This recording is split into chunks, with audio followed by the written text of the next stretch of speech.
Olá, professores. Estamos reunidos mais uma vez para mais uma TPC.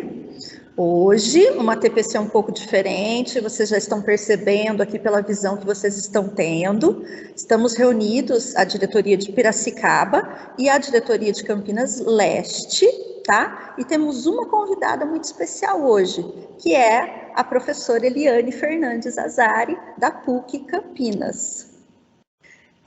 Daqui a pouco vocês já vão entender porque que as duas diretorias estão reunidas, mas eu começo apresentando, né, a professora Eliane. A professora Eliane Fernandes Azari, ela é mestra e doutora em linguística aplicada pela Universidade Estadual de Campinas, a Unicamp. Ela também possui habilitação profissional plena em tradutor e intérprete. Eliane é pesquisadora, membro do grupo de pesquisa Entre Discursos, Sujeito e Linguagens, também pós-doutoranda na Universidade de São Paulo, a USP, onde desenvolve pesquisa na interface linguagem, identidade e ciberespaço, sob a perspectiva da educação linguística crítica.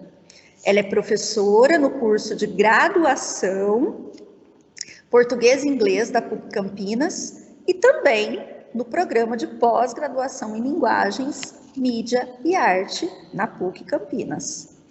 Por fim, Eliane é coordenadora do projeto Tecnologias Digitais, Sociedade e Cultura, Interfaces Educacionais sob a perspectiva dos letramentos, que é um projeto interinstitucional que reúne pesquisadores da PUC Campinas, USP e Unicamp.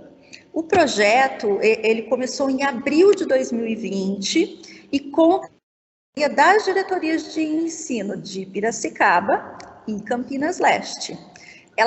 Esse projeto, ele reúne professores da rede estadual das duas diretorias e existe promovemos encontros, né, com esses professores e temos discussões geradas a partir do currículo de tecnologias. Professora Eliane, é um prazer conhecê-la. Antes de passar a palavra para você, eu passo a palavra para a Vanessa, da Campinas Leste, né, para apresentar o pessoal. Oi, Vanessa. Olá, Rosane, é um prazer estar aqui, é um prazer a gente poder conseguir unir duas diretorias, olha, isso é um marco, uma formação, unindo duas diretorias e a TPCs unindo todas as áreas, olha que gostoso. Aqui na nossa diretoria, essa TPC estará disponibilizada para todas as nossas áreas. Para quem não me conhece, eu sou Vanessa, estou como PCNP de Tecnologia, a Campinas Leste há 7 anos, desde 2020, venho trabalhando com a professora doutora Eliane, que sempre está nos apoiando. Acredito que alguns professores já conhecem essa carinha tão linda de ver, falando, e que a gente baba, né, na linguagem. Então, é um prazer tê-las aqui, todas. Um prazer tê-los, professores, assistindo, e espero que a TPC de hoje seja bastante produtiva.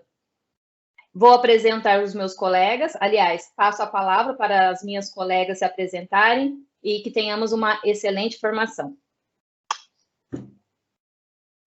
Bom dia, boa tarde, boa noite, professores, tudo bem? Novamente aqui, né, uma TPCzão, como a gente diz, um tema que considero super importante, transversal, transdisciplinar, extremamente importante para a gente desenvolver. Penso que quando a gente resgata da Base Nacional Comum, tem tudo a ver com a cultura digital, e quando a gente pensa no desenvolvimento das competências socioemocionais, resiliência emocional, engajamento com os outros. Então, assim, uma possibilidade muito rica para a nossa formação continuada, né, que aprimora aí o conhecimento do professor, a sua prática, e também o seu engajamento para o desenvolvimento dessas competências, dessas habilidades aí conjunto aos estudantes. Um tema extremamente importante. Eu sou a Thalita, PCNP de Geografia, atuando também na área de Ciências Humanas e Sociais Aplicadas aqui da Diretoria de Ensino Campinas Leste, e fico muito contente de estar com todo esse grupo de mulheres reunidas aqui, também chegando ali perto de Piracicaba, Piracicaba, que é perto da minha cidade natal, então me sinto abraçada aí por toda essa região aqui do interior.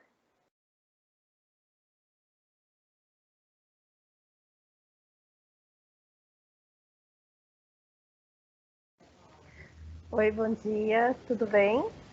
É um prazer muito grande poder participar dessa conversa, dessa interação, sempre contando muito com a parceria da professora Eliane.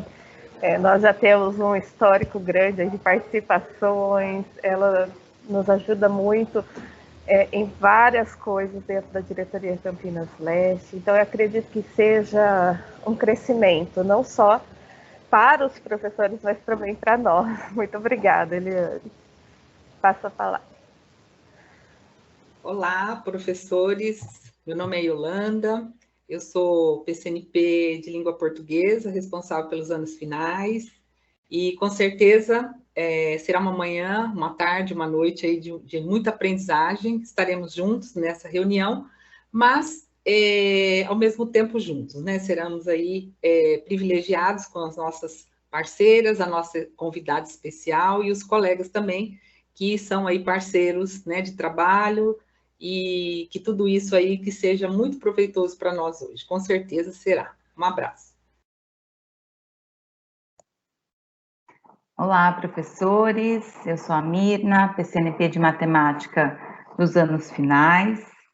É um enorme prazer estar aqui novamente com vocês para uma TPC, para uma formação, em especial hoje, né, com a presença aí de uma diretoria de ensino além da nossa, com a convidada aí, com a professora que nos traz elementos pensando aí no nosso exercício profissional, nos conhecimentos, né, que propiciam a gente pensar um pouco diferente, né, conhecer outros assuntos, diversificar o nosso conhecimento. É um prazer estar aqui com vocês novamente, e eu passo a palavra para a Silvana. Olá, bom dia a todos. É um prazer. Primeiro quero agradecer a oportunidade em participar desse momento de interação, de troca, de ampliar conhecimentos e levar essa formação aos nossos educadores, né? Acho que é de extrema importância essa troca. Quero agradecer mais uma vez a oportunidade em participar, agradeço a professora Eliana, seja muito bem-vinda, e aproveito para passar a palavra para a sua apresentação. Nesse momento eu sou PCNP de Ciências da Natureza, respondo aqui pelos projetos da área, na diretoria de Campinas Leste, e professora Eliana, contamos então com a sua mega experiência para essa oportunidade. Muito obrigada.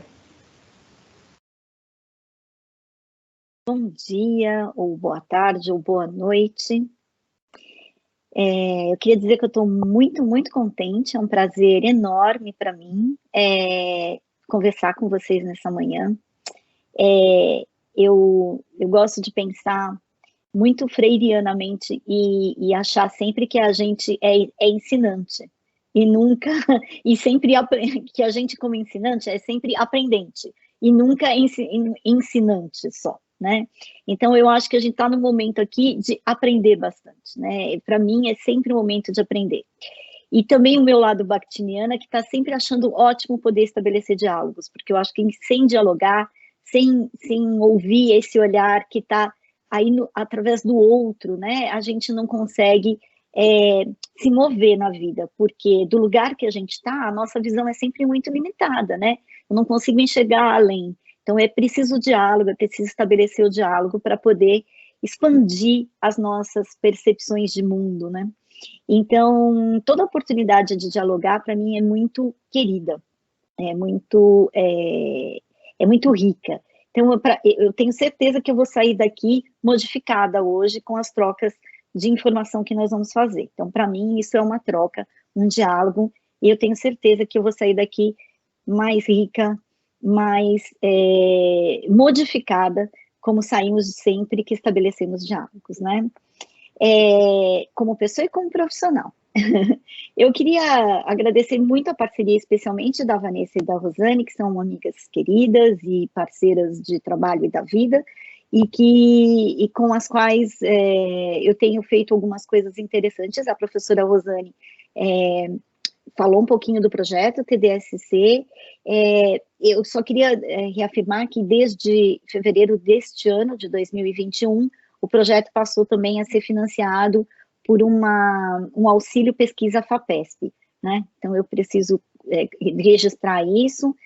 Nós estamos no processo de adquirir equipamentos para montar um laboratório, que a gente vai chamar de MILFT, que é um laboratório de pesquisas em mídias digitais, linguagens e formação docente, lá na PUC Campinas. Então, a gente está negociando agora o espaço interno na universidade para adquirir os equipamentos, computador, impressora 3D, que a ideia é que o projeto, do início, a gente não esperava a pandemia, né? O projeto foi pensado antes do início da pandemia, e a Vanessa e a Rosane têm também o link para o site do projeto, e os professores estão sempre convidados, as professoras, a participar do projeto também, certo? Você poderia começar a apresentação, por favor? Então, essa conversa que eu trago para vocês hoje, ela surgiu numa disciplina que eu dei na pós-graduação. Eu trabalho no programa também de pós-graduação lá na universidade, o programa UPPG Limiar, programa de linguagens, mídia e arte, que até está com processo seletivo aberto, fazer um jabá. Quem tiver interesse em fazer mestrado, é uma oportunidade muito boa, né? Um programa interdisciplinar muito bacana. Programas interdisciplinares, eles são ótimos, porque eles ajudam a gente a pensar o mundo de maneira mais holística, mais integrada, né? Saindo fora também só das nossas caixinhas habituais. Então, para mim também tem sido um prazer trabalhar num programa assim, né? E eu dei uma disciplina o semestre passado em que chamava Tecnologias e Sociedade. E eu trabalhei essas temáticas com eles. E conversando, né, com as professoras Vanessa e Rosane, eu sugeri, né, eu falei, olha, vocês não acham interessantes? Porque eu acho que essas discussões, elas são muito importantes para falar com os professores em formação inicial, para falar com os que estão se formando, pesquisadores, mas principalmente para falar com quem está na sala de aula, na educação básica, né? Eu acho que muitas coisas, às vezes, quando a gente está já lá na ponta do ensino superior, às vezes eu escuto colegas ainda dizerem que os alunos não sabem fazer pesquisa, que os alunos não entendem certas coisas, mas a gente fica pensando assim, mas em que momento na educação básica a gente trata dessas coisas com os alunos, né? Então, a educação básica, ela é fundamental mesmo, né? Como diz o próprio título, né? A sua própria nomeação, para que a gente possa pensar essa formação para a cidadania. Então, não adianta a gente cobrar algo do aluno quando ele chega depois no ensino superior, né? Se essas questões não foram discutidas lá. Então, durante muito tempo, eu acho que a gente tem pensado a educação ainda, não sei se mudou muito, mas no que o Freire costuma chamar de educação bancária, né? Aquela que a gente vai e deposita o conhecimento para depois dar uma prova, que é o momento em que a gente vai sacar o conhecimento, né? A educação bancária do Freire era isso, né? Às vezes as pessoas não entendem e falam, ele está falando da educação. Não, é isso, é o professor que vê ali no aluno um depósito, vai lá, joga o conhecimento, aí vem aqueles termos, né? Análise do discurso é bom para a gente prestar atenção sobre a maneira como a gente mesmo trata as nossas relações com a educação, né? Então, a gente diz assim, absorver conhecimento, né? Aprender, né? Adquirir, no sentido de como se fosse, o conhecimento fosse um bem de consumo, um produto terminado, que o aluno vai lá, né? Recebe, então a gente deposita nele, e depois a gente faz uma prova, né? E todas as outras provas oficiais que existem aí também, além daquelas que a gente dá, mas as provas que eu digo assim, para mensurar índices, né, educacionais, que são nada mais, nada menos do que um ato de sacar, né, depositei e vou lá sacar, para ver se aquilo tudo que eu falei ressoou. Mas será que isso é construir conhecimento? Então, isso é uma pergunta que eu queria deixar aqui para a gente pensar. Será que construir conhecimento é isso? Formar, né? Quais são os objetivos da educação? Sempre vou buscar um pouquinho um pesquisador que publica na área de educação, que é o Gert Piesta, que ele faz essa pergunta que eu acho que é tão importante. Quando a gente fala em qualidade da educação, será que primeiro a gente teria que ter em mente aí essa pergunta? Quais são os objetivos da educação? Porque a partir dos objetivos é que a gente pode traçar parâmetros para dizer o que seria a tal da qualidade. Se o nosso objetivo é o bancário, é o depositar para tirar, as provas que medem essas questões de leitura de conteúdo, elas vão mostrar a eficiência ou não dos nossos depósitos, né? Na hora que a gente for fazer o saque. Mas se a gente estiver pensando em conhecimento, não como produto, mas como processo, se a gente estiver pensando em conhecimento como um processo de construção, né, que vai realmente transformar essas pessoas durante o seu processo. Então, talvez a gente precise começar a olhar a educação por um outro aspecto. Bom, e pensando tudo isso, eu acho que é bastante eminente, né, essa necessidade de nós entendermos o papel que as redes sociais e em mídias digitais exercem hoje na nossa vida, o lugar, né, o espaço e o tempo que elas ocupam na nossa vida. E quais são essas éticas e estéticas contemporâneas que são relevantes para a formação docente? Então, foi essa a minha proposta de fala hoje. Se puder passar para o próximo, por favor. O próximo slide, por favor.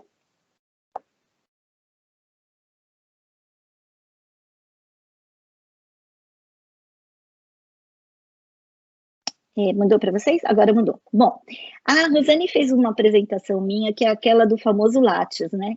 Mas como a vida não cabe no Lattes, eu queria contar que que a Eliane também é tutora desse gatinho branco aí, que chama Ghost, que há uns 3 anos atrás veio me adotar, sentou do meu lado e nunca mais saiu. Que eu adoro flores, eu tenho muitas flores que eu mesmo plantei, a maior parte delas aqui no meu jardim. É a única coisa hoje que eu consigo fazer para desanuviar um pouco, né, dos ambientes de trabalho. Já há 35 anos eu escuto as pessoas me perguntarem se eu trabalho ou se eu só dou aula, por isso o meme, né. Eu não apenas trabalho num programa de pós-graduação interdisciplinar, mas eu gosto de me sentir uma pessoa interdisciplinar, não sei se é porque eu sou aquariana, sempre falo isso, mas, enfim, sou uma pessoa que gosta de pensar interdisciplinarmente, né,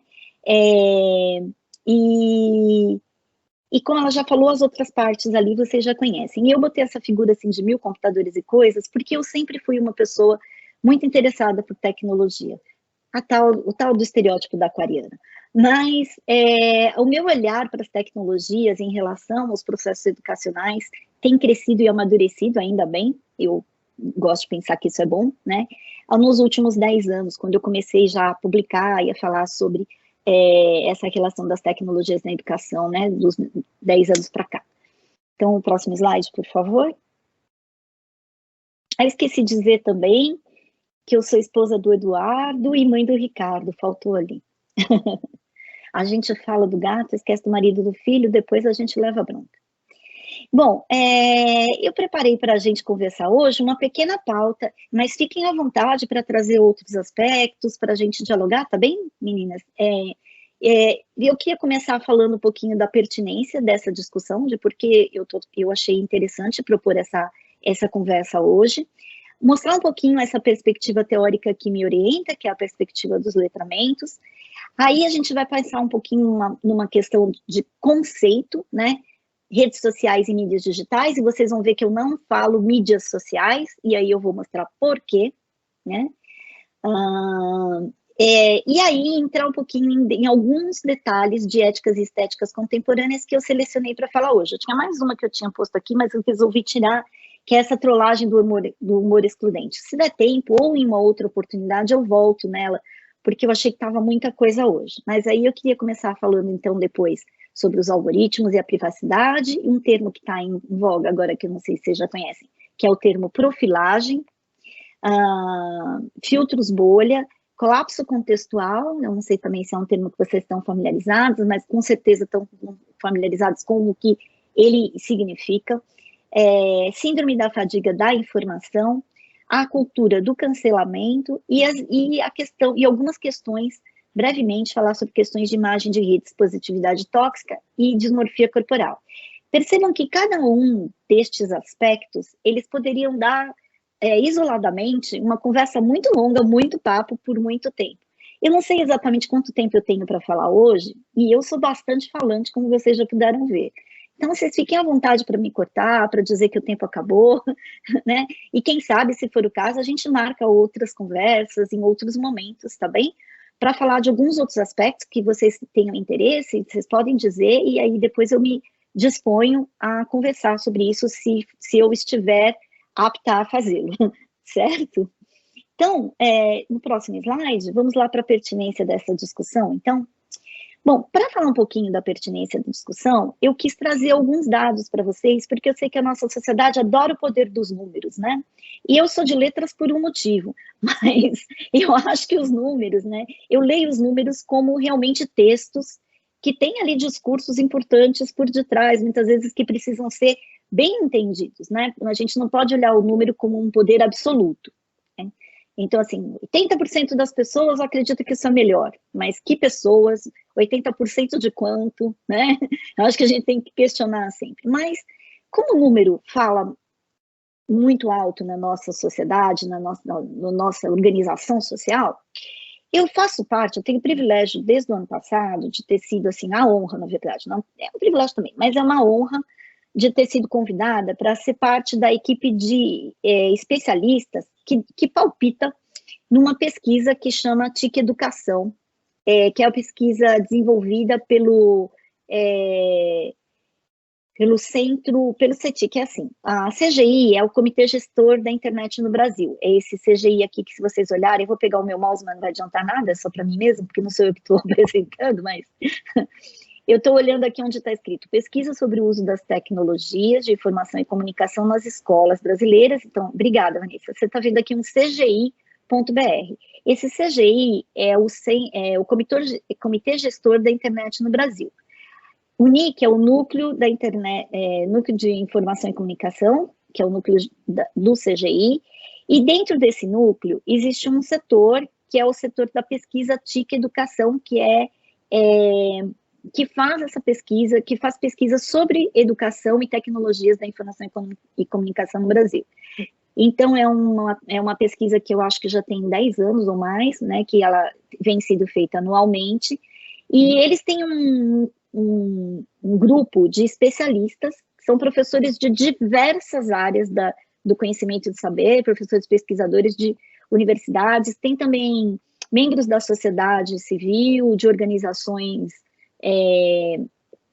não governamentais, tem também representantes de organizações governamentais, né, do Ministério, das Secretarias de Educação. É um grupo grande de pessoas que trabalha como, dando uma assessoria. A gente discute sobre os dados, os resultados que eles trazem antes deles publicarem os resultados. Então, a gente recebe os resultados em primeira mão, fazemos uma reunião em que os resultados são discutidos, analisados, né? E temos a oportunidade de opinar, de dar ideias, para que as próximas pesquisas sejam feitas, e aí questões serem incluídas ou excluídas, e tal. Então, é um trabalho bem interessante, né? Fazer parte desse grupo de especialistas. E essa pesquisa que eu estou mostrando para vocês, ela ainda não está publicada, mas ela está divulgada. Então, por isso que eu posso mostrar, porque eu recebo os dados, mas aí eles vêm como, na primeira reunião, eles vêm como confidenciais, mas já está disponível no site do CETIC, tá? O CETIC aqui é o Centro de Pesquisas de TIC que desenvolve a TIC Educação e que está ligado ao CGI e ao NIC, certo?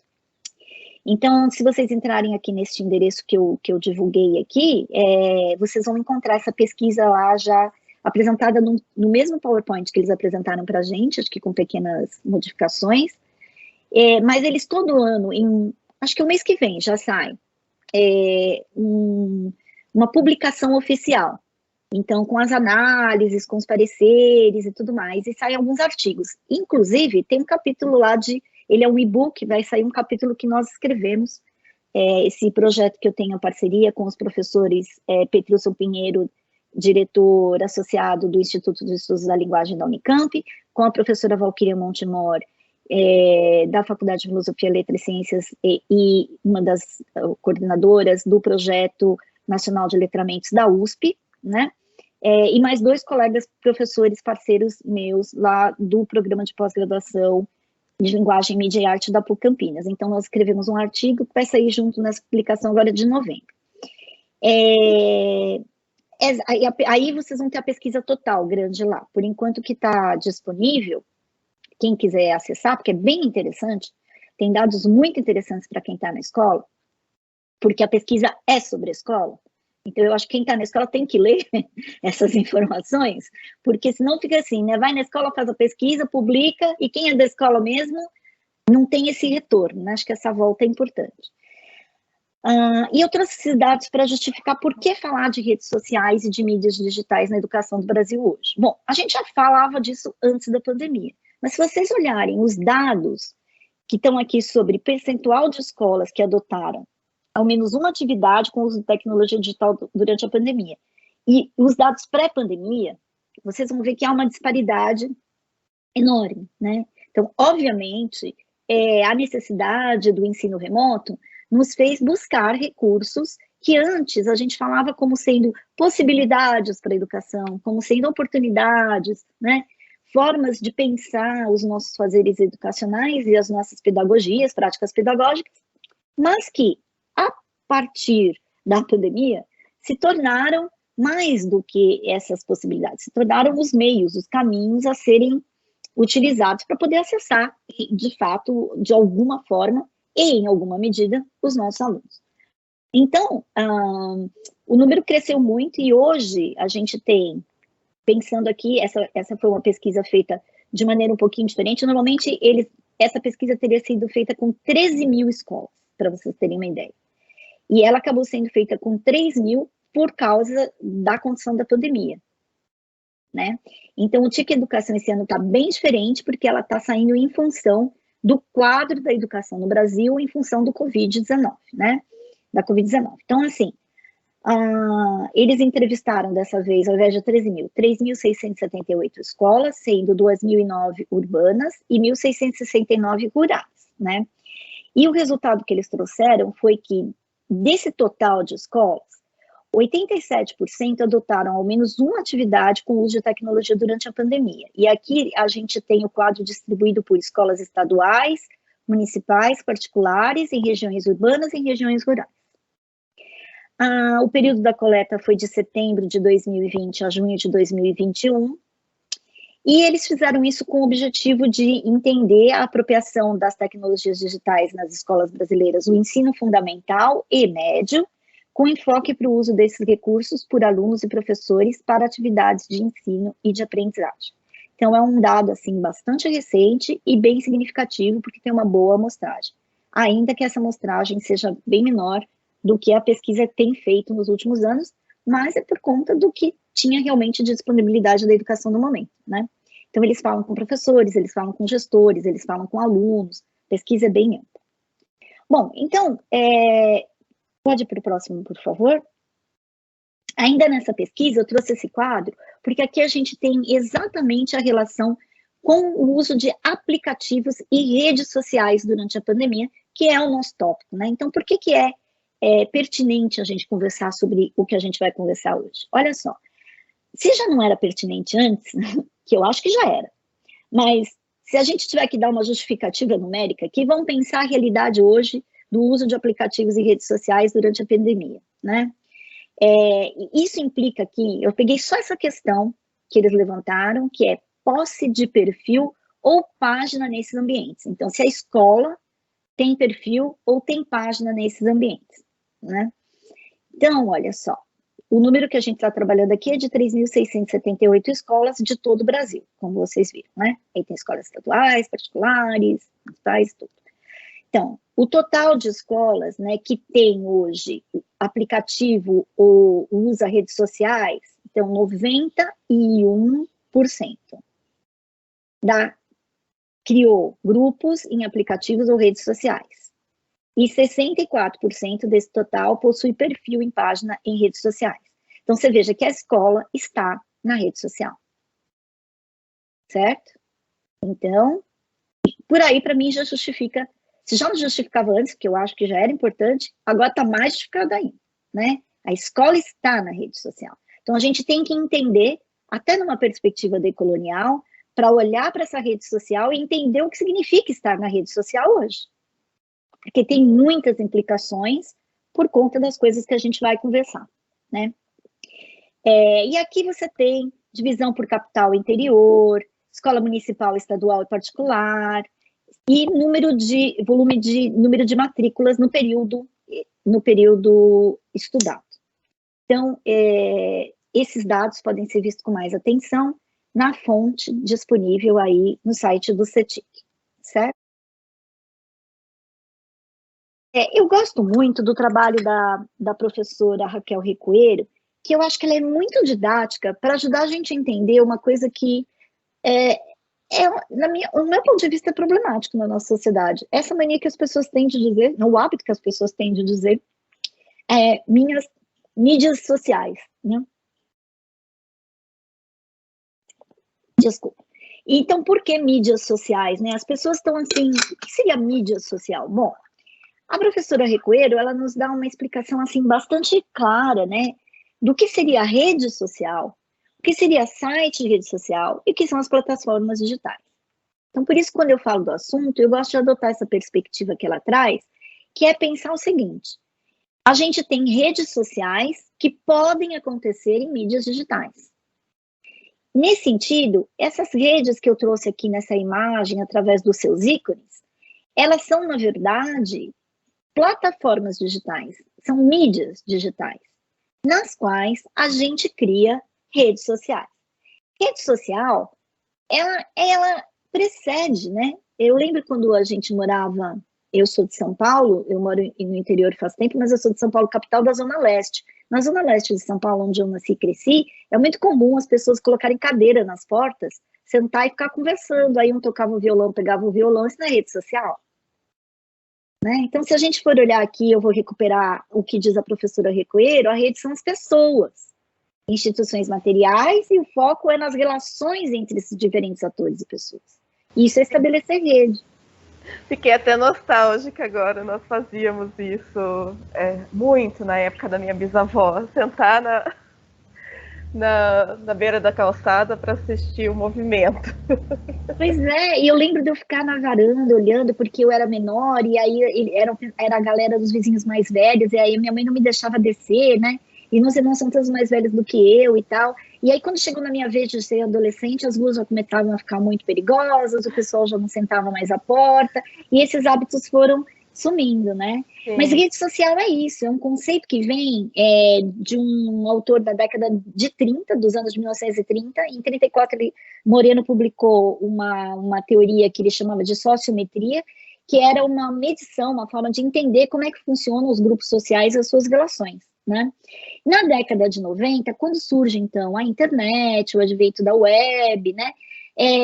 Aí começam a surgir as mídias digitais, que são esses espaços localizados no ciberespaço em que a gente estabelece redes sociais por outras maneiras, né? Que encurtam as distâncias geográficas, que possibilitam o intercâmbio entre diversas pessoas de diversas raças, gêneros e linguagens e culturas, quer dizer, e que no início dos anos 90 a gente tinha um olhar de que isso seria uma coisa democrática, bacana, que ia ajudar o mundo a se unir, né? E eu gosto de pensar que ainda existe essa possibilidade, de alguma forma, né? Mas também teve todas as outras coisas não tão bacanas que vieram junto com esses tempos e espaços digitais. Então, acho legal a gente separar para os nossos alunos que quando ele está falando que ele está indo para uma mídia social, não, ele está usando uma rede social em mídia digital. Essas mídias digitais têm dois termos que são bastante usados na literatura da área, né, que vem muito dos estudos da comunicação, da sociologia. Então, esses autores, Boyd e Ellison, em 2006, eles cunharam o termo sites de rede social. Eles que criaram esse termo, né, cunharam, né? E aí a Recoeiro vai explicar para a gente que os sites de rede social são ferramentas, portanto, elas não são as redes sociais em si. Elas servem para mostrar, transformar e publicizar essas redes. Já as plataformas digitais é um termo mais recente e que ele é mais, vamos dizer, amplo, porque um site de rede social é uma coisa mais restrita, você fala em site. Plataforma, ela já engloba, por exemplo, os tais dos apps, porque recentemente, por causa da evolução dos telefones, né, das tecnologias móveis, então, assim, tablet, né, essa coisa, telefone, agora principalmente o telefone, que a gente usa para tudo menos para ligar para as pessoas, né, vamos combinar que a gente faz tudo no telefone menos telefonar, eles têm os apps, eles têm. Então, se você monta um site para o computador, ele tem que ter outra interface, né? Para o aplicativo, para usar no celular, por exemplo. Então, o termo plataformas digitais, ele é um termo mais contemporâneo e que ele engloba tudo, os aplicativos, os sites de rede social e os outros, né? As outras mídias digitais. Então, quando você fala plataformas digitais, o foco é na estrutura da ferramenta que é usada pelas redes sociais, né? E aí, quais são as affordances, que é uma palavra de inglês, que alguns preferem não, em inglês que alguns preferem não traduzir. Existe uma tradução que advém do campo da ecologia, na verdade, né? Um ecologista que traduziu isso há umas décadas atrás para propiciação, alguns falam propiciamento, e que no campo dos estudos da linguagem, vários autores, como a professora Vera Menezes, por exemplo, a professora Roxane Rojo, eu mesma já adotei em publicações o termo propiciações, né? Então, o que seriam esses affordances? Bom, se você pegar um estudo do design digital, o pessoal do design digital vai falar outra coisa, vai dizer que affordance são os elementos estruturais, né? As distribuições de algoritmo, as características de cor, as experiências de interface entre o usuário e uma plataforma digital, enfim. A gente pensando pelo campo da linguagem, a gente pensa nessas características, nas propiciações. O que essa plataforma digital propicia? Por exemplo, para atividades educacionais, né? Então, de qualquer forma, quando eu estou falando disso, eu estou falando da estrutura e não da rede social em si. Eu não sei o que vocês acham, se vocês gostariam de comentar isso, fazer alguma pergunta a respeito. Vocês já conheciam, estou chovendo no molhado, provavelmente.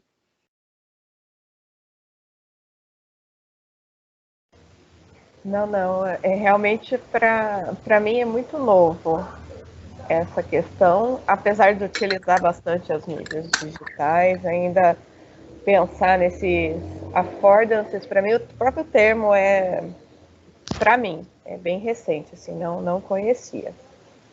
Obrigada, professora. Pois não, Silvana?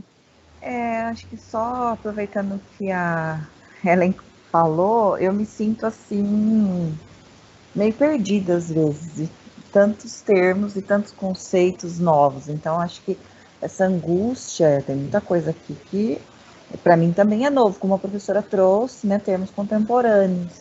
E a gente percebe que a cada dia tudo é tão fácil, né, tão simples, vão sendo modificados, e aí daqui a pouco já não é mais aquilo que você está falando, é como se você tivesse perdido totalmente da situação. É claro que os jovens acompanham, têm uma facilidade muito maior em acompanhar todas essas mudanças. E aí eu me coloco muitas vezes no lugar dos professores hoje em sala, né? Como dar conta dessas mudanças tão rápidas, né? Mas, professora Silvana, você me permite falar uma coisa? Os jovens não fazem essa distinção aqui, não. Eles entram como usuários do WhatsApp, como usuários do Insta, como usuários do TikTok. Mas eles não conseguem perceber que o que eles estão fazendo é criar redes sociais em plataformas digitais. E o que essas plataformas digitais, elas são materialidades. Elas não são um desenhinho colorido, uma coisa aleatória. Elas são materialidades, elas são montadas a partir de materialidades que são algoritmos, que são também orientados por discursos, porque por trás das materialidades tem subjetividades, tem pessoas, sujeitos ali criando, desenvolvendo aquilo, e que quando a gente fala da rede social, a gente está falando das relações humanas. E quando a gente está falando das plataformas digitais, das mídias digitais, a gente está falando desses objetos, de suas estruturas e quais as implicações quando a gente coloca o ser humano traçando rede nessas coisas. Então, é novo para eles também, viu? Mas é até interessante porque, assim, né, eu falo por mim, eu, dos termos, muita coisa desconhecia, mas é interessante porque você comentou agora, trazendo um pouquinho que os estudantes não sabem, e eu acredito que muitos professores também não sabem distinguir né, fazer essa distinção entre um e outro. Nossa, já dá uma situação de aprendizagem, que eu já estava pensando numa aula dentro da disciplina de tecnologia, que hoje nós temos aí, né, para pensar, então, em trazer isso, e trazer esses termos, não só pegar a ferramenta, né, e descobrir o que é que tem, não, mas aprofundar, ampliar, o que mais dá para a gente explorar com tudo isso que hoje está em mãos, Não é E o eu acho muito futuro, bacana isso, porque quando a gente separa a materialidade, o objeto, a ferramenta da rede social, você olha que você tem coisas diferentes ali, porque senão, ou a gente subjetifica o objeto, ou a gente objetifica as pessoas. Quando a gente fala só mídia social, parece que a gente está mesclando os dois e objetifica as pessoas e subjetifica a ferramenta. Então, nem tanto ao mar, nem tanto à terra, né? Sim. Acho que esse seria o ideal, de trazer essas duas situações, esses conceitos, para a gente poder trabalhar primeiro com os professores, para trazer essa distinção, né, de sensibilizar e mostrar o que é um e outro, até para nós, eu acredito que seja até novo, para mim, sim. E aí depois levar isso para a sala, né, para a gente poder, então, colocar em prática todo esse conhecimento que foi construído, esse processo, para a gente poder levar para os estudantes. E olha que tem muita coisa para explorar, não? Muita coisa, professora. Imagina. Pois não, professora, a Thalita, né? Eu achei fantástico. Acho que quando se fala em evolução no nível nosso de consciência, eu acho que acabou de acontecer esse processo. Porque enquanto você falava, a gente vai compreendendo, inclusive, esse processo de pandemia e todo um sofrimento gerado da gente tentar se expressar e sentir que a ferramenta às vezes não dá conta. Aliás, às vezes a gente até foge daquela ferramenta porque a gente se sente muito exposto, ou muitas vezes a gente não consegue construir o vínculo que, quando a gente compreende o que é a importância da rede social para a nossa humanização. E aí eu fiquei pensando que quando você marca essa identidade de cada espaço e um como ferramenta para o outro, quando a gente consegue ter linguagem para compreender esse processo, vem essa consciência e aí a gente consegue entender melhor eu acho que quando a gente fala da habilidade de compreensão, porque aí o professor consegue oportunizar possibilidades para o estudante compreender alguns processos, inclusive de angústia, né, que se vive nesse contexto. Então, assim, eu achei, assim, fantástico compreender, porque a gente fala muito comumente, né, assim, as mídias sociais, e na verdade é uma rede social que usa uma mídia, né, e como a importância dessa rede social e que ela vem desde quando você fala, né, eu também sentava lá adorava, aliás, ficar sentada na portinha, assim, olhava os carros, olhava o movimento, aí passava, né, o pessoal com o cavalo, com a bicicleta, com o carro, e aí a gente já ia pensando no mundo daquela relação que passava na rua, né, na rua da nossa casa. E também viver esse processo da mudança desse público, né, que eles começam a se tornar mais vulnerável, né, expõe mais, a gente acaba ficando exposto mais à situação de violência, a gente vai mudando isso, a ponto até da gente viver um total isolamento, que foi essa pandemia, e o que foi isso, né, da gente estar vivendo sem esse acesso, mas tentando substituir a partir das ferramentas e, ao mesmo tempo, vivendo os desafios disso, né? Às vezes, deixa eu pegar um gancho, professora. Desculpa te interromper, mas só para pegar um gancho e não perder uma coisa que você falou que eu acho importante, você falou assim, às vezes eu vou para uma ferramenta, não me dou bem, vou procurar outra, né? Porque aí, olha, você separou já, você está falando, eu quero fazer rede social, mas essa mídia, essa plataforma digital não é a que eu preciso para o tipo de interação que eu quero estabelecer. Isso que gera um processo muito estudado hoje, que é o processo transmídia. Por que às vezes a pessoa ela tem o perfil em várias mídias sociais? Ou as empresas usam muito isso para construir as histórias e as narrativas. Canais de streaming que começam, você assiste um filme lá e depois você vai no site, não sei de onde, para ver uma coisa, aí você muda para outra, vai no Instagram, tinha uma foto de um negócio que é do behind the scenes, lá o que está atrás das câmeras, da produção, aí vai para não sei aonde. Bom, eles fazem isso para ir fazendo um percurso, levando então, existe uma utilização, vamos dizer, comercial da transmídia, mas existe um processo transmídia que é feito pelos próprios usuários normais, as pessoas como nós, né? Que ou a gente vai para mídias diferentes porque a gente tem redes sociais que estão em mídias diferentes. Então, uma que tem a família, não é criar grupo diferente no WhatsApp que eu estou falando, é assim, você tem pessoas que usam mais o Facebook, mas pessoas mais velhas não gostam, por exemplo, de Instagram, normalmente, porque ela é uma mídia que não tem um apelo tão grande para uma certa geração em diante. Então, aí às vezes eu falo assim, mas eu não ponho nada no Insta. Então, você não pôs no Face? Ou então, manda para mim direto pelo WhatsApp. Então, veja que essas affordances, elas são feitas pensando num público-alvo. Quem está desenvolvendo a mídia digital, quem está desenvolvendo a plataforma digital, quem está pensando a interação, a experiência da interação usuário e plataforma, né? Está pensando o design digital, é tudo muito, muito claro, né? Por exemplo, eu vou dar um exemplo que uma aluna estava comentando comigo ontem, uma aluna de orientação de iniciação científica, uma aluna de graduação. Ela estava falando, eu sempre vi muito os booktubers, que são essas pessoas que comentam os livros nos YouTube. Mas agora muitos estão mudando para o TikTok, para o BookTok, que eles chamam agora, porque no TikTok o algoritmo é melhor. Aí eu só escutando ela falar isso, eu falei, o que ela vai falar do algoritmo? Ela falou, é porque o algoritmo do BookTok, como o TikTok tem uma tecnologia mais moderna, o YouTube começou lá atrás, o YouTube vem, vamos dizer, transformando, aprimorando as suas affordances. Mas o TikTok já começou com uma coisa mais de agora, então ele já veio com algumas tecnologias mais atualizadas. E ele tem um algoritmo que ele reproduz e ele afeta mais pessoas, atinge mais pessoas mais rápido do que no YouTube. Então, para você ganhar likes, curtidas e follows, que são os seguidores, num vídeo de TikTok, é mais rápido. Então, o seu trabalho fica divulgado mais rápido.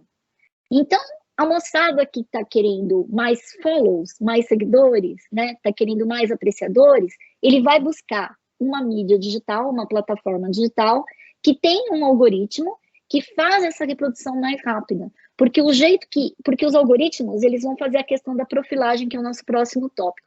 Então, eu achei interessante o que você falou, isso chama processo transmídia, e também alguns estudos hoje chamam de intermedialidade, que é essa relação entre, por exemplo, livros que se tornam coisas de vídeo, o vídeo que vai se tornar livro, enfim. Então, quando a gente separa essa questão do social, da rede, da ferramenta, a gente começa a entender uma série de processos, né, que estão acontecendo. Então, aí eu já entrei nessa história das bolhas, né, que eu estou falando dos algoritmos, que todo mundo já ouviu falar, que a gente está vivendo em bolhas digitais, né, mas só que as pessoas acham que, assim, a bolha, tem dois jeitos dessa bolha funcionar, gente, dois jeitos, né, um é a bolha que o algoritmo, pelas affordances, as características da mídia, gera. Outra é a que eu gero pelos meus procedimentos e pelos meus fazeres nessa mídia. Vocês estão me ouvindo bem? Que um dos meus fones aqui acabou a bateria. Então, o que acontece? Quando eu trouxe aqui um exemplo, por exemplo, de uma página minha no meu perfil no Facebook. Quando você entra ali, vai aparecer tópicos, vai aparecer algumas pessoas no seu story, algumas vão aparecer com as carinhas aqui. Por que isso acontece? Né? Olha, depende das curtidas que eu dei, das páginas que eu visitei e das pessoas que me visitaram. Então, algumas pessoas dizem assim, tem uma palavra em inglês, eu vou até escrever aqui no chat, que o pessoal costuma dizer que é o papel do lurker.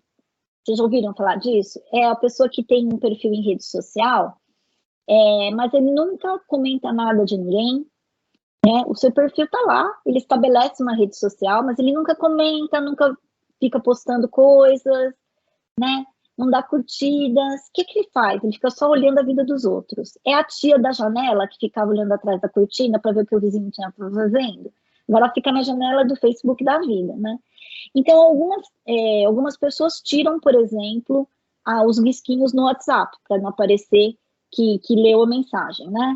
E no Facebook, algumas pessoas dizem assim, se eu não comentar nada, se eu não der curtida, não fizer nada, ninguém vai saber que eu olhei o perfil. Mentira. Porque o algoritmo rastreia. Nós somos sempre rastreados. Todos os percursos que nós fazemos no ambiente digital, eles são rastreados. Quando a gente faz uma pesquisa no Google, nós somos rastreados. Isso desde sempre que saiu o computador pessoal. O computador cria uma coisa que chama cookie. Ele vai registrar os lugares por onde você passou e tudo mais. Então, você faz uma pesquisa geladeira no Google, aí você vai ficar 20 anos recebendo aquela propaganda da geladeira na sua frente, né? Por quê? Mesmo que você não esteja logado quando você fez a pesquisa no Google, né? Eu faço muita pesquisa e oriento também pesquisa com etnografia digital. Então, são pesquisas que investigam questões que estão nos ambientes digitais. A primeira coisa que eu ensino, né, para os meus orientandos é o seguinte: você vai fazer pesquisa etnográfica digital, vai buscar informação, você tem que limpar os cookies do computador de uma pesquisa para outra. Procurar usar computadores diferentes e logar de lugares diferentes em momentos diferentes. Porque o mesmo IP, o mesmo computador, ele vai te dar repetição de resultados. A sua pesquisa fica viciada. E se eu for logar num outro computador, e eu tiver, por exemplo, logado no Gmail, uma coisa assim, ele vai me dar uma pesquisa, ele vai viciar. Então, a gente usa, por exemplo, como recurso, a gente faz a navegação privada, no modo privado, a gente troca o computador, a gente limpa os cookies, a gente troca o navegador, troca a ferramenta de busca, né? Então, uma vez faz com Bing, uma vez faz com Google Search, uma vez vai lá fazer com outro. Quer dizer, por quê? Porque senão, às vezes, porque você vai passando e você vai deixando rastros. E esses rastros, eles vão construindo uma profilagem, que é um termo que vem da palavra de língua inglesa, profile, que é perfil, né? E essa profilagem, que é uma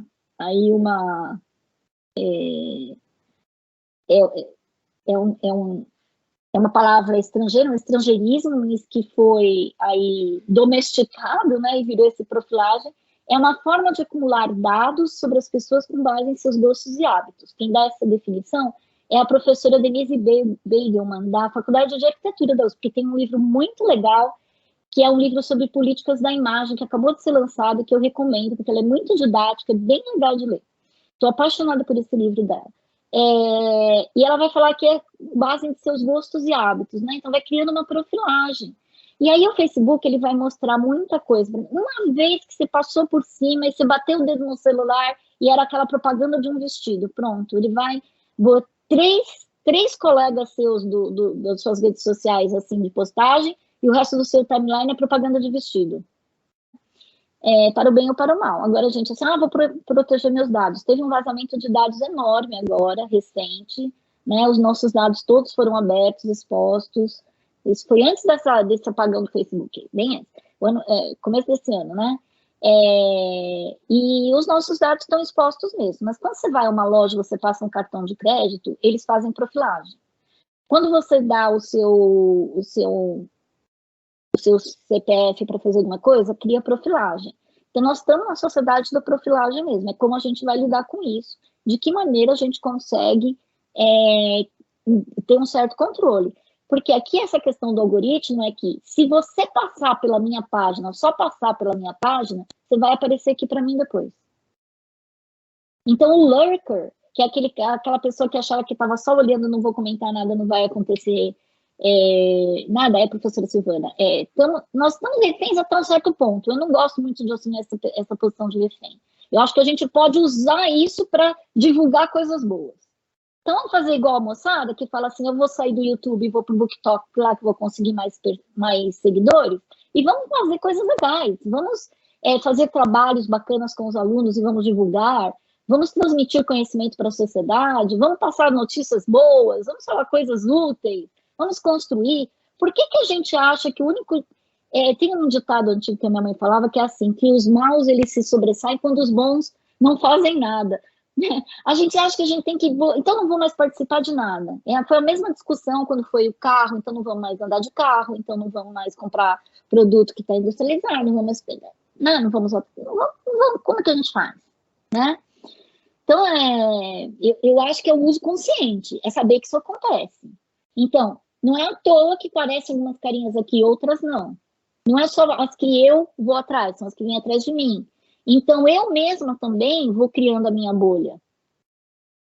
E aí, eu tenho 1.000 e tantos amigos no Facebook, amigos, né? Conexões no Facebook, e aí eu vejo sempre alguma coisa de 2, 3. Aí, às vezes, eu converso com alguma pessoa e diz assim, você me colocou no...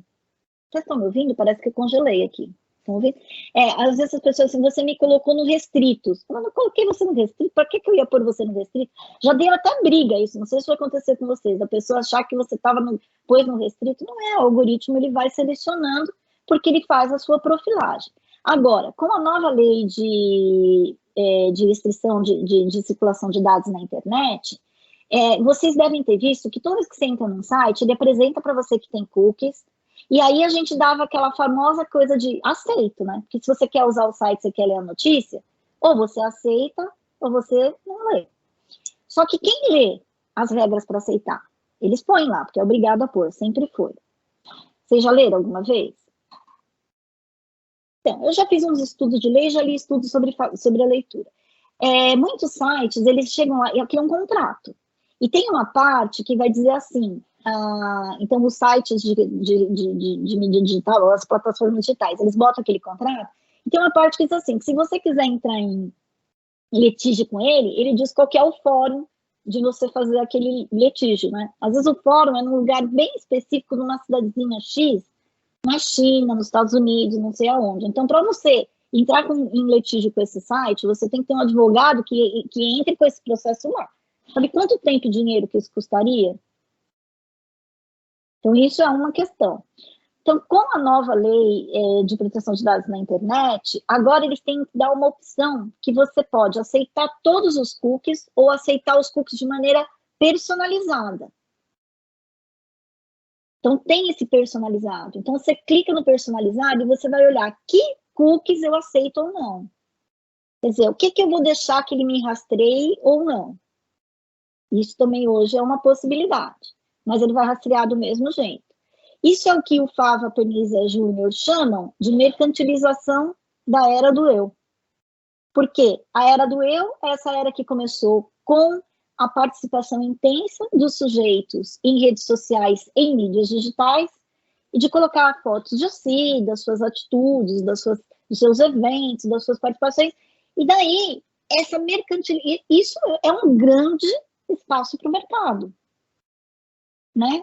Que vai encontrar ali uma oportunidade de dizer, olha, eu posso facilitar a sua vida, eu já sei do que você gosta, eu já vou te dar as opções e vou te ajudar a achar os produtos que você quer, as coisas que você quer, né? Isso, exatamente, o Lozane colocou aqui que Sujeito a Termos e Condições é um documentário que trata sobre essas questões, é bem interessante. E agora tem, por causa da lei da circulação da internet, tem também essa opção de você controlar cookies. Limpar os cookies do seu computador é uma coisa que as pessoas não fazem. Entra na sua plataforma, do seu navegador, limpa os cookies. Faz navegação restrita algumas vezes, troca o navegador, né? Essas coisas podem ir viciando menos a sua... Porque é até chato, né?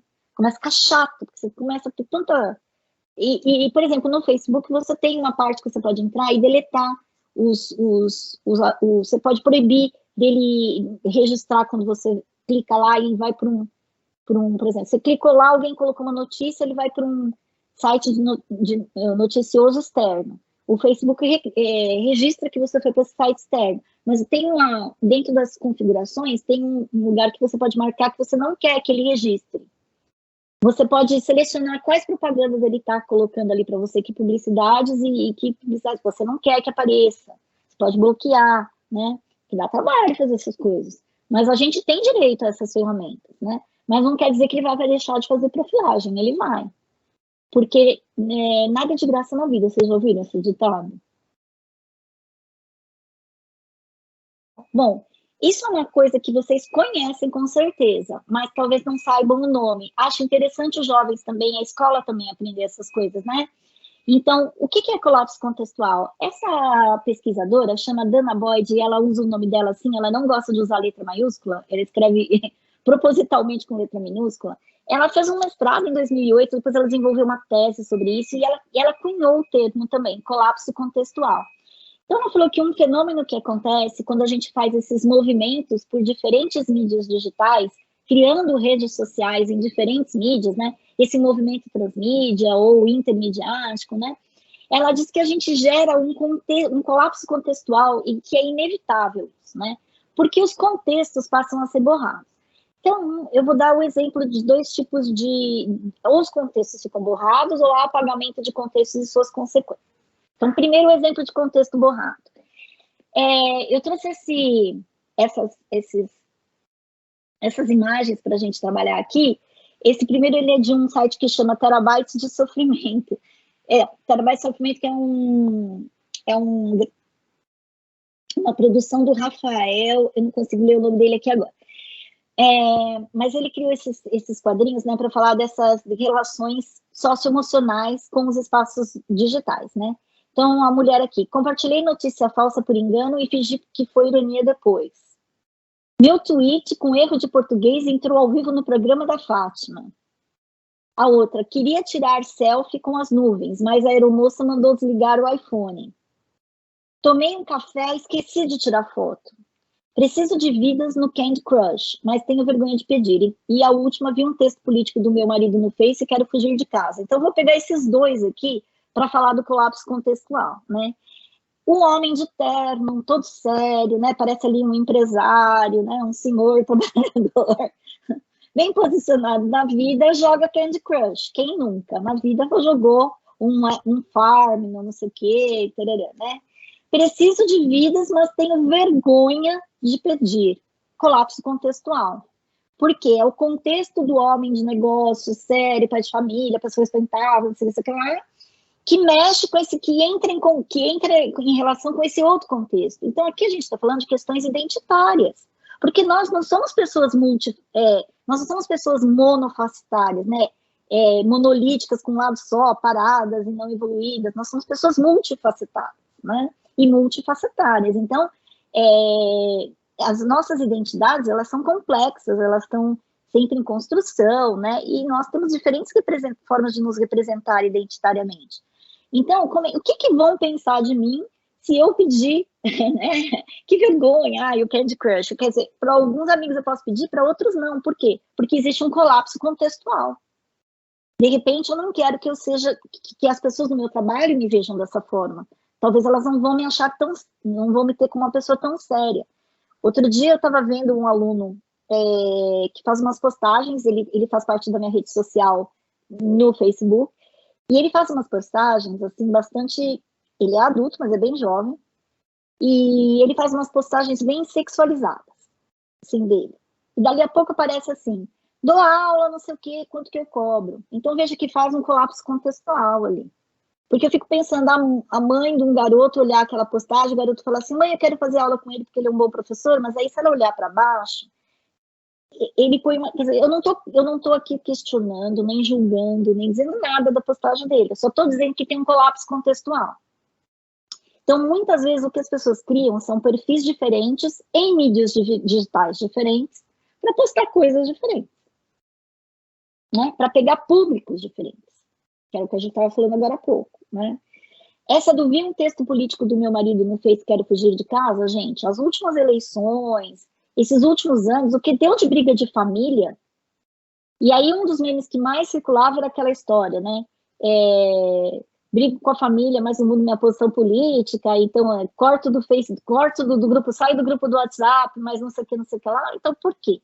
Porque uma das coisas que os algoritmos fazem é criar polarização. Eles não criam, eles estimulam, né? Eles estimulam a polarização, porque o algoritmo, ele não tem vida própria, ele tem alguém por detrás, criando profilagem, e a gente alimentando essa profilagem, certo? Ficou claro, né? Porque, assim, a tecnologia em si não faz nada sozinha, né? Então, tem alguém por detrás gerenciando a profilagem e a gente alimentando a profilagem. Então, o que acontece? Ali, ele vai polarizar, porque uma das consequências da bolha é a polarização. E a polarização, ela vai acontecer, um dos resultados da polarização vai acontecer quando a gente não quer que os contextos sejam borrados. Então, quando mescla os contextos, às vezes você quer sair, então você vai, olha, eu vou ficar para esse lado, você fica para aquele. Então, cria polarização. E essas polarizações, elas não são boas para uma discussão democrática, para uma vida social de uma cidadania saudável, né? Porque a gente não sabe mais, a gente não aprende mais a ouvir, a gente não aprende mais a argumentar, a gente simplesmente quer defender o ponto de vista e quer que o outro concorde. E se não concordar, eu te bloqueio, ou então vou te tirar do meu contexto, né? Esse apagamento de contextos também que tem consequências é outro resultado do colapso contextual. Porque muita coisa que a gente faz, às vezes, eu não sei se vocês notaram, mas tudo que eu coloquei aqui, eu trouxe com referência, de onde o que eu tirei. Uma coisa que a gente faz muito nas redes sociais, em meio digital, é reproduzir, compartilhar coisas, e em um determinado momento, há um apagamento das autorias. Então, a autoria deixa de ser relevante, porque a mensagem em si, isso é só um meme. Não é como se eu estivesse aqui copiando um livro ou passando uma música de alguém dizendo que é minha. É só um meme, é só uma mensagem, é só uma fotografia qualquer, é só... Então, é como se aquela produção ela não tivesse uma autoria, ela não tivesse um endereço de origem. E se para você rastrear, você tem mecanismos de rastrear. Porém, chega um determinado momento que o contexto em que aquilo saiu é apagado, e isso pode ter muitas consequências. Por exemplo, uma jovem que põe uma foto de uma festa, que ela está com a família ali, está todo mundo, sei lá, num churrasco, mais à vontade, tarará, e alguém se apropria dessa foto e faz algum meme ou escreve alguma coisa. Então, existe um apagamento do contexto, e aí existe um colapso contextual, e isso pode trazer consequências, né? Então, tem consequências para a construção e representação de identidades, que pode levar a ações racistas, homofóbicas, gordofóbicas, a uma série de coisas, né? A intolerâncias políticas, religiosas, né? Polarização, e também essas construções fictícias de notícias. Porque, como diz a minha colega Juliana Doreto, né, jornalista que trabalha com a gente lá no programa de pós-graduação em linguagem, mídia e arte da PUC, Campinas, ela diz assim, notícia é notícia. Notícia falsa é que ela é baseada numa coisa que não é um fato ocorrido, mas na percepção de alguém e nos seus interesses próprios e nas suas ideologias, na sua, sei lá o quê, né, na sua vontade política ali, ou de querer causar, né? Criou ali, virou notícia, divulgou, é notícia. Então, quando a gente fala fake news, não, notícia é sempre notícia, mas nem sempre ela é baseada em fatos, às vezes é baseada em ficção, né? Na cabeça de alguém, né? Sabe, aquelas vozes da minha cabeça, referência, vozes da minha cabeça, a tia do WhatsApp, essas coisas. Mas aí se eu soltei, ela vai criar um colapso contextual, né?